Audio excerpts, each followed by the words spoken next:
Let's do a geometric optimization problem. This is a problem in package engineering. There are universities that have package engineering departments that look at optimal ways to package goods and stuff. Let's suppose we're designing a cardboard box with no top. Let's say it has to hold 10 cubic feet, and cardboard for the box costs different amounts depending on how thick it has to be. And here the bottom of the box, the base, has to be thicker than the sides, so it costs $13 per square foot.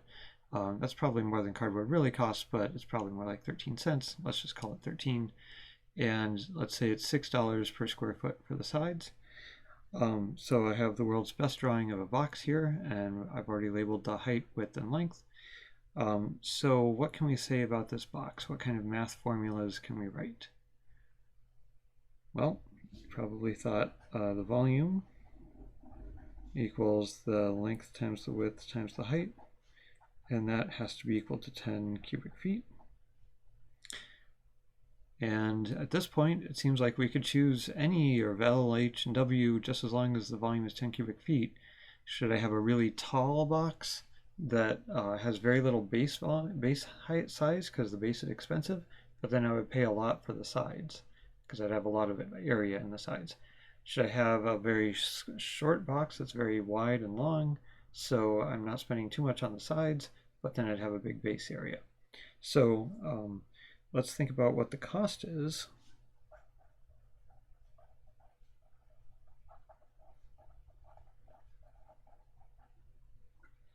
So go ahead and write an expression for how much money it's going to cost to make a single box like this, and then we're probably making thousands of them, right? But we'll just focus on one box.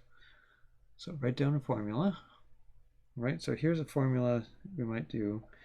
13, and that 13 is dollars per square foot. That's for the base. What's the area of the base? It's the length times the width. So altogether that's feet squared. And then there's this side that's big as far as I've drawn it, and that's $6 per square foot. And what's the size of that? It's height times length. But there are two of them. There's this face and that face. So it's square feet, and then the 2 is dimensionless. And then there's the smaller face here and back there. So that's another $6 per square foot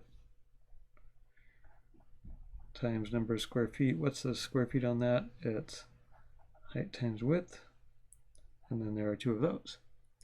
So at this point, we have a problem with 4 variables: volume, length, width, and height. We want to optimize this function of 3 variables and keep the total volume to be 10 feet squared. There's a tool in Excel called Solver that could set that up for you. If you're interested, send me an email. Maybe I'll make a video about it. Let's notice the theme that happened here. Dollars per square foot times number of square feet plus dollars per square foot times number of square feet. It's that same theme as before of like price per item times number of items. So let's point that out. Price per item times number of items plus some other price per item times number of items, etc. So I have an easy way to make this cost as small as possible, and that is set length, width, and height to 0. I will pay $0 per box. Seems like a great solution. Well, so we can't do that, right? So our issues are we need the box to hold 10 cubic feet, so we can't just use L equals 0, W equals 0, H equals 0.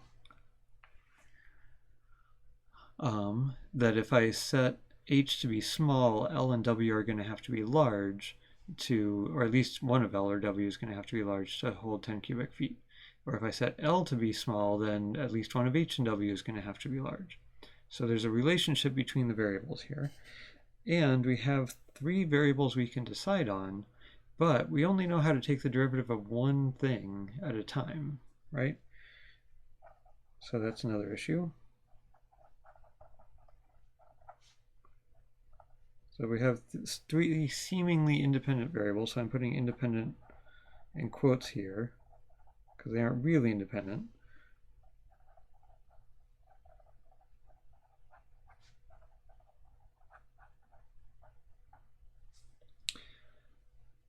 So let me throw an extra fact at us. For whatever reasons, the length must be twice the width. So that's just some rule.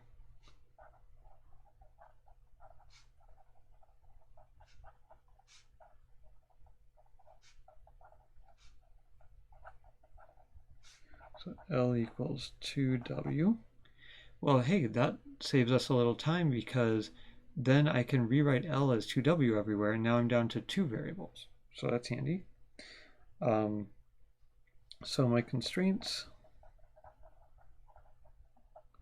you could say length times width times height equals 10, and L equals 2 times W.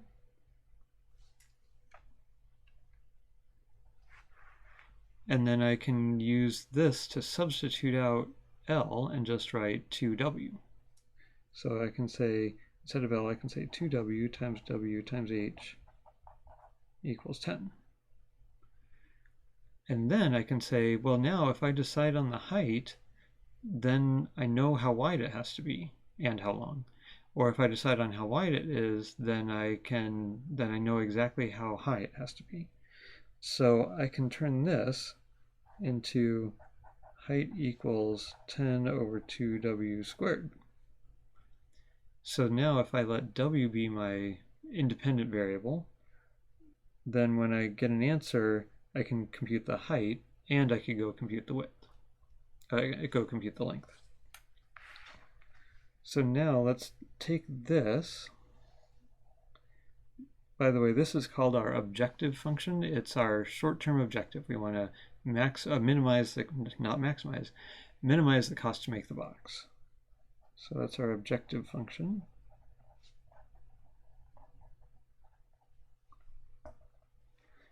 And now we can rewrite it just in terms of W.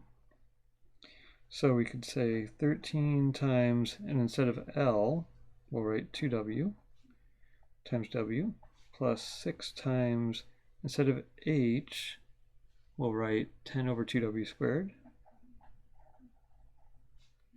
times L, instead of L, we'll write 2W, and then times 2, and then 6 times H, but instead of H, we'll write 10 over 2W squared, times W, times 2.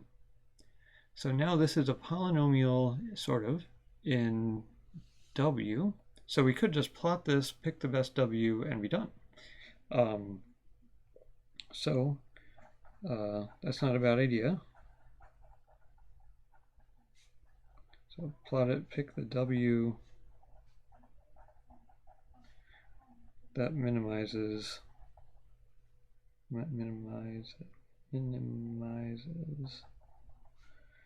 the cost.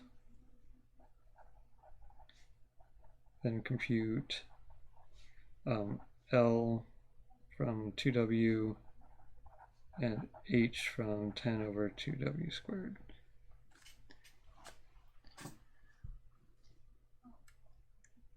So that's kind of the modern way to do it. If we wanted a formula, we would maybe simplify this a bit first and then take the derivative, set the derivative equal to 0 and solve.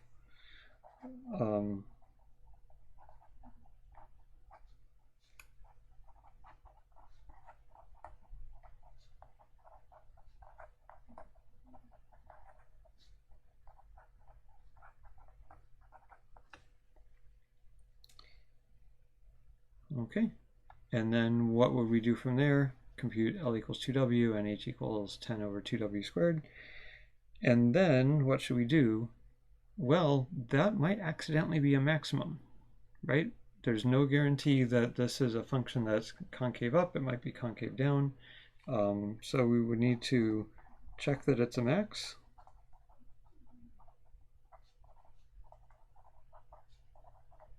Sorry, no, we want to check that it's a min, not a max.